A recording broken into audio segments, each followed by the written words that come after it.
she may be out of leadership, but it does not sound like Congresswoman Cheney is going down quiet.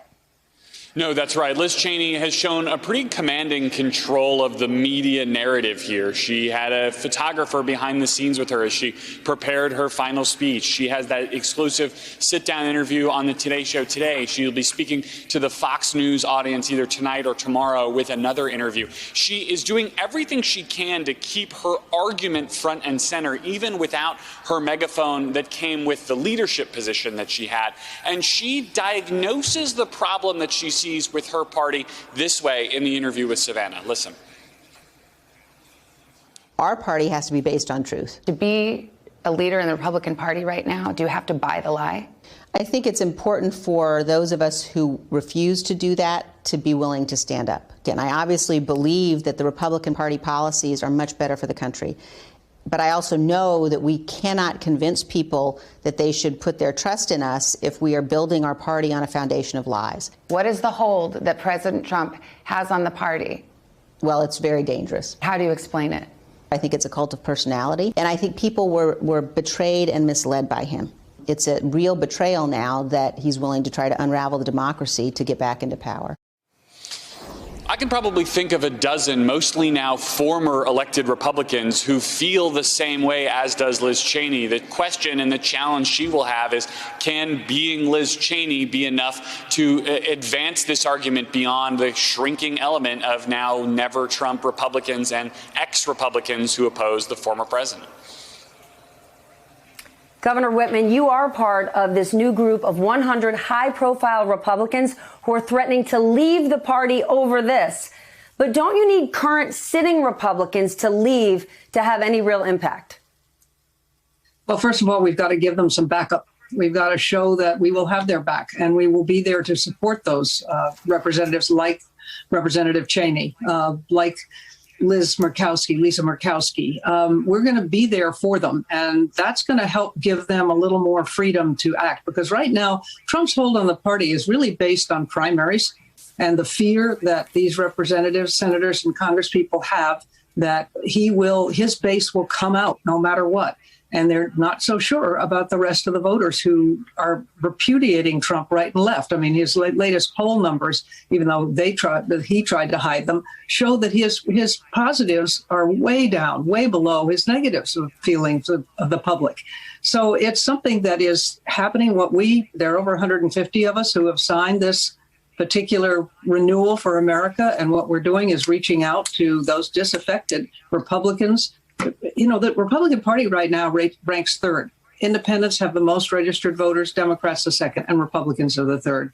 Trying to build a party without principles, without standards, without policy, trying to build a party that's a cult of personality around that one person is not a formula for long-term gain. They may win seats, which traditionally happens in this by-election, but I don't believe beyond 2022 they have a chance if they keep up this way. Then what's your game plan? Are you going to go head to head with Trump and help recruit new candidates to challenge their seats primary style? We will be supporting those candidates who agree with the principles that we have laid out for all Americans to see. We're going to have an open town meeting next month so that people can join in and see who we are and what we stand for. The principles are pretty straightforward. They're respect for the Constitution, the rule of law, the things that the Republican Party used to be about, that it got co-opted. It's gotten taken away by this man. I mean, to have the Georgia congressman stand up and say that the January 6th looked like a regular visit to the Capitol is mind-blowing. I mean, if anybody's been visiting to the Capitol, you know those groups are small, they're controlled. I mean, it's mind-blowing that anyone could think this way. But they do. And then you have you have so many of the American people, the 70 plus million who voted for Donald Trump, who have listened to these leaders and they believe them. They're confused now. And we get that. So that's why we're laying out a series of principles to try to move the Republican Party back to where it was. But if we can't accomplish that through getting people to sign on to the principles and supporting those candidates who do and working against those who won't, who continue to spread the big lie, then there may be time for a third party. We actually have some newly released from CNN body cam footage from one specific officer who was being attacked during that January 6th insurrection, and I want to share it with our audience. For anyone who may have heard from those Republicans yesterday who said, oh, it was just like any other day, please watch this.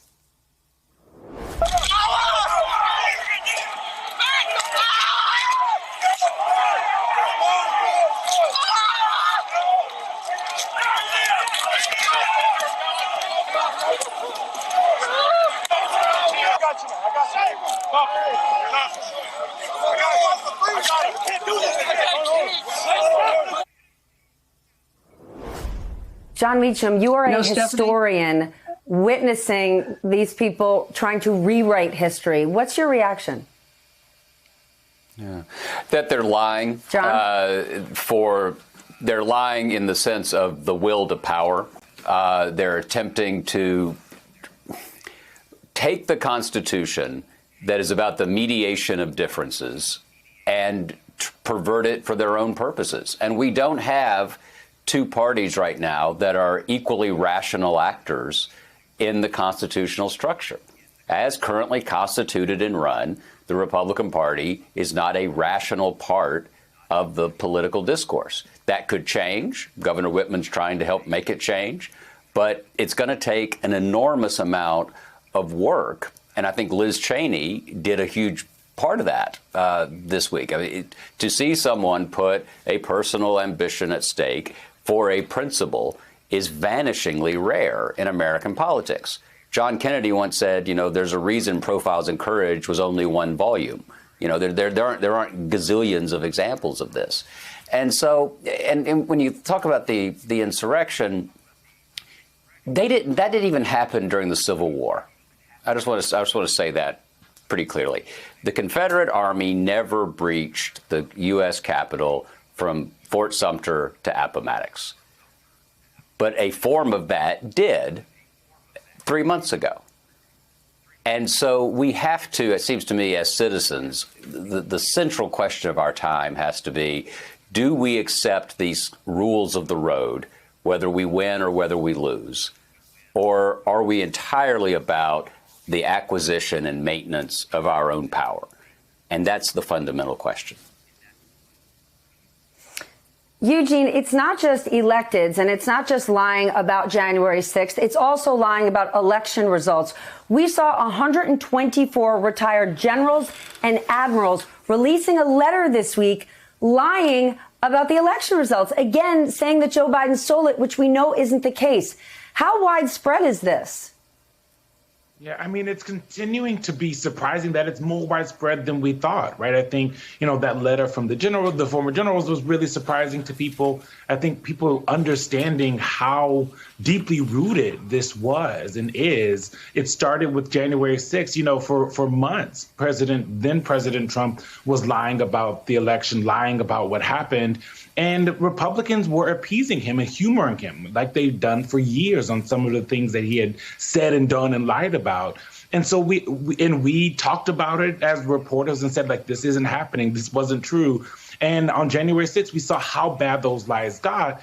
And we all thought that maybe that would make everyone move on, make everyone realize that that's not exactly what happened. But it's so deeply rooted in being a Republican. Liz Cheney obviously is the greatest example of that, right? Her being ousted because she didn't want to spread that lie. And I think what's interesting, because what we keep hearing from Republicans is that, this was about unity and making sure that everyone was on message. Her great sin is the same thing that Donald Trump does all the time, which is continuing to talk about the 2020 election. She's just telling the truth.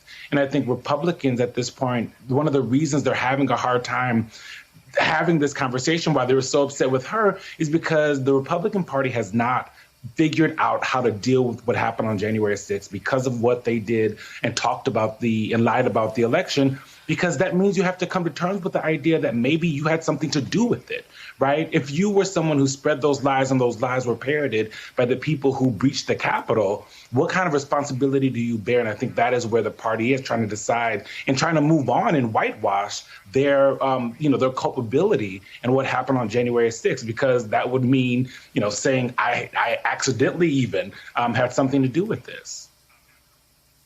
But Garrett Haake, Republicans can't move on if they keep lying about this. If they want to move on, they could focus on Joe Biden's spending, and that might win over actually centrist voters. But if Republicans keep lying, people like you who work on the Hill every single day are going to keep asking them about January 6th. So why are they going with this strategy? Yeah, that's the challenge, right? I mean, House Republicans hoped that by getting rid of Liz Cheney's megaphone that was attached to her leadership position, this issue would go away. But I respond to this when the former president lies about it, when a member of Congress says something abjectly ridiculous, like that it was a tourist day up here on the Hill on January 6th. So they will keep getting asked about it. But Eugene got to this. They do have a strategy. The strategy is to ignore it and hope it goes away. Hope that the former president stops talking about it. Hope that other news events take it over. They've got 50 Senate seats. They could stumble backwards into the House majority, and they're going to white knuckle it till 2022 and hope that eventually people stop asking questions about this. Hey, thanks for watching our YouTube channel. You should know that you can follow today's top stories and breaking news and catch up on your favorite MSNBC shows all in one place. Download the NBC News app today.